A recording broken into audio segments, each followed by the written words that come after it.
अच्छा, कभी सोचा है कि जिस जमीन पर हम सब खड़े हैं वो असल में स्थिर है भी या नहीं? क्योंकि सच तो ये है कि ये लगातार हिल रही है, बदल रही है। तो आज आइए पृथ्वी के इसी सबसे बड़े रहस्य को सुलझाने की कोशिश करते हैं। ये कहानी है एक अशांत, एक बेचैन पृथ्वी की।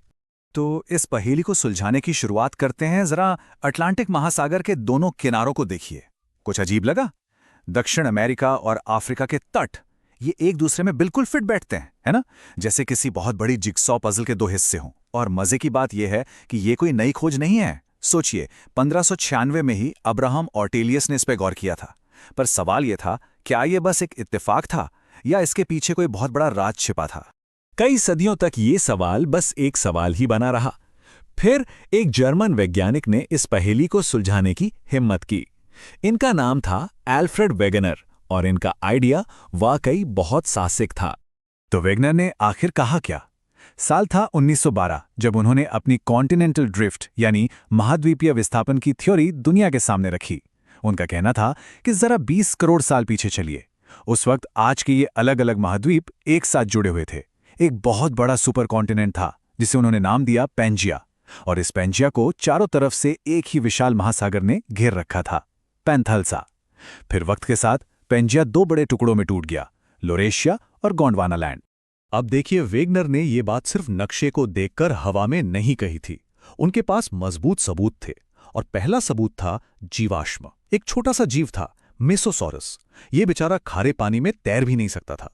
लेकिन इसके जीवाश्म मिले सिर्फ दो जगहों पर, दक्षिण अफ्रीका और ब्राजील में। सोचिए, हजारों किलोमीटर दूर, बीच में इतना बड़ा अटलांटिक महासागर, ये कैसे मुमकिन है? इसी तरह भारत, मेडागास्कर और अफ्रीका में लेमूर का मिलना, इसने तो एक खोई हुई जमीन लेमूरिया की कहानी को ही जन्म दे दिया। मतलब सारे सबूत एक ही तरफ इशारा कर रहे थे कि ये जमीनें कभी ना कभी तो जुड़ी हुई थी।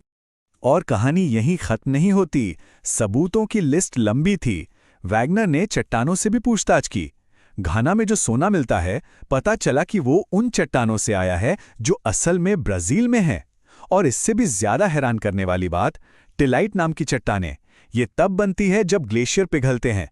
और ये चट्टानें मिली भारत और अफ्रीका जैसे गर्म इलाकों में। इसका तो एक ही मतलब हो सकता है कि ये जमीनें कभी बर्फीले दक्षिणी ध्रुव के पास रही होंगी। इतने सारे सबूत, मतलब केस तो एकदम पक्का लग रहा था। वेगनर की थ्योरी को मान लेना चाहिए था, है ना? लेकिन कहानी में एक बहुत बड़ा ट्विस्ट था, एक अधूरा सा जवाब जिसने पूरा खेल ही पलट दिया।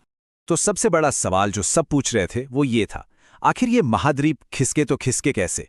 कौन सी ताकत थी जो इतनी बड़ी बड़ी जमीनों को हिला रही थी? वेगनर ने दो वजह बताई। एक तो पृथ्वी के घूमने से पैदा होने वाला बल, और दूसरा सूरज और चांद का खिंचाव। लेकिन यहीं पर वो फंस गए। बाकी वैज्ञानिकों ने हिसाब लगाकर बताया कि ये दोनों ताकतें तो इतनी कमजोर हैं कि इनसे 1 इंच भी जमीन नहीं खिसक सकती। महाद्वीप तो बहुत दूर की बात है। तो हुआ ये कि वेगनर के पास क्या हो रहा है इसका जवाब तो था, पर कैसे हो रहा है इसका नहीं। और बस इसी एक कमी ने उनकी पूरी मेहनत पर पानी फेर दिया। उनकी थ्योरी को रिजेक्ट कर दिया गया। और बस वेगनर की एक कमाल की थ्योरी दशकों तक धूल फांकती रही, ठंडे बस्ते में पड़ी रही। लेकिन फिर अचानक एक बिल्कुल अनपेक्षित जगह से कुछ नए सुराग मिले, जिसने इस बंद हो चुके केस को दोबारा खोल दिया। और ये सुराग जुड़े थे पृथ्वी के अंदर धधकती आग से। दूसरे विश्व युद्ध के बाद टेक्नोलॉजी काफी आगे बढ़ चुकी थी, तो वैज्ञानिकों ने पहली बार समुद्र की गहराइयों का नक्शा बनाना शुरू किया। और जो उन्होंने देखा उससे वो हैरान रह गए। अरे, समंदर का तल तो बिल्कुल भी समतल नहीं था जैसा सब सोचते थे। वहां तो पानी के नीचे मीलों लंबी पर्वत श्रृंखलाएं थीं, जिन्हें कहा गया मिड ओशियानिक रिजेस। और साथ ही बहुत बहुत गहरी खाइयां भी थीं। ये तो सच में एक पूरी की पूरी नई दुनिया थी जो पानी के नीचे छुपी हुई थी। और इसी नई दुनिया में छिपा था पहेली का सबसे जरूरी हिस्सा। असल में 1930 के दशक में ही आर्थर होम्स नाम के एक साइंटिस्ट ने एक थियरी दी थी, पर तब किसी ने उस पर ध्यान नहीं दिया। उन्होंने बताया कि पृथ्वी के मैंटल के अंदर रेडियो एक्टिव तत्व हैं, जिनसे बेहिसाब गर्मी पैदा होती है। अब इस गर्मी से होता क्या है?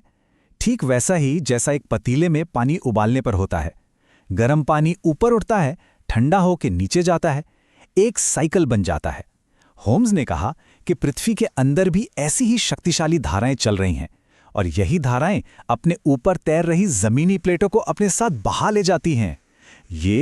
यही वो इंजन था जिसकी कमी की वजह से वेगनर की थ्योरी खारिज हो गई थी। फिर 1961 में हैरी हेज ने इस आइडिया को और आगे बढ़ाया। उन्होंने उन मिड ओशनिक रिजेस को स्टडी किया और कहा कि इन पहाड़ियों पर लगातार ज्वालामुखी फट रहे हैं, जिनसे नई जमीन, नई परपटी बन रही है, और ये नई जमीन पुरानी जमीन को दोनों तरफ धक्का दे रही है। इसका सबूत चाहिए।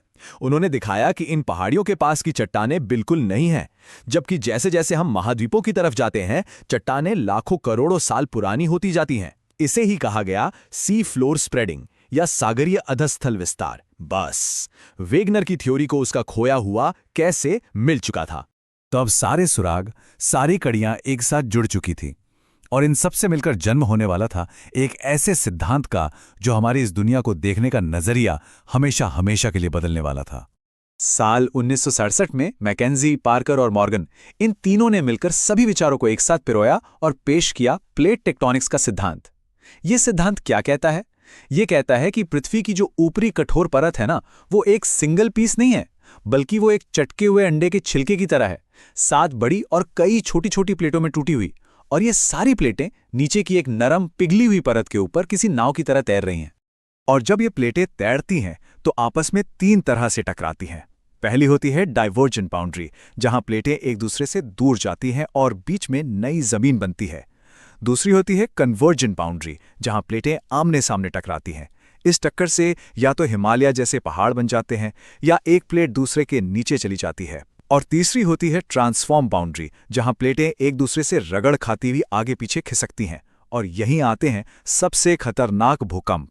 चलिए अब इस थियरी को असल दुनिया में काम करते हुए देखते हैं, और इसका सबसे बेहतरीन, सबसे नाटकीय उदाहरण है भारतीय प्लेट की यात्रा।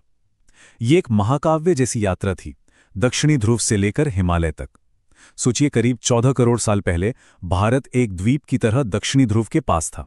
वहां से इसने उत्तर की तरफ अपना लंबा सफर शुरू किया, टेथीज नाम के सागर को पार करते हुए। और इसी सफर के दौरान हुए ज्वालामुखी विस्फोटों से बना हमारा दक्कन का पठार। और फिर आया वो महाटकराव। करीब 4 से 5 करोड़ साल पहले भारतीय प्लेट यूरेशियन प्लेट से जाकर टकरा गई। ये कोई छोटी मोटी टक्कर नहीं थी, ये 2 महाद्वीपों की सीधी टक्कर थी। इस जबरदस्त टक्कर के दबाव से दोनों प्लेटों के बीच का जो थेथिस सागर था, उसकी तलछट ऊपर उठने लगी, और इसी से जन्म हुआ दुनिया की सबसे ऊंची पर्वत श्रृंखला का, हमारे हिमालय का। और सबसे हैरत की बात, ये टक्कर आज भी जारी है। हिमालय आज भी हर साल थोड़ा थोड़ा ऊंचा उठ रहा है। तो इसका मतलब ये हुआ कि ये कहानी सिर्फ गुजरे हुए कल की नहीं है, ये आज भी हो रहा है। इसी पल, इसी वक्त हमारा ग्रह एक तरह से अभी भी बन ही रहा है। तो वेगनर के एक अकेले देखे गए सपने से लेकर प्लेट टेक्टोनिक्स के एक मजबूत सिद्धांत तक का यह सफर हमें एक ही बात सिखाता है कि हमारी पृथ्वी शांत या स्थिर नहीं है। ये एक जिंदा ग्रह है जो लगातार सांस ले रहा है, बदल रहा है। आज जो ज्वालामुखी फटते हैं, जो भूकंप आते हैं, जो पहाड़ ऊंचे उठ रहे हैं, ये सब उसी अशांत पृथ्वी के सबूत हैं। और वो जिगसॉ पजल जिससे हमने ये कहानी शुरू की थी, वो पजल आज भी सुलझ रही है, और शायद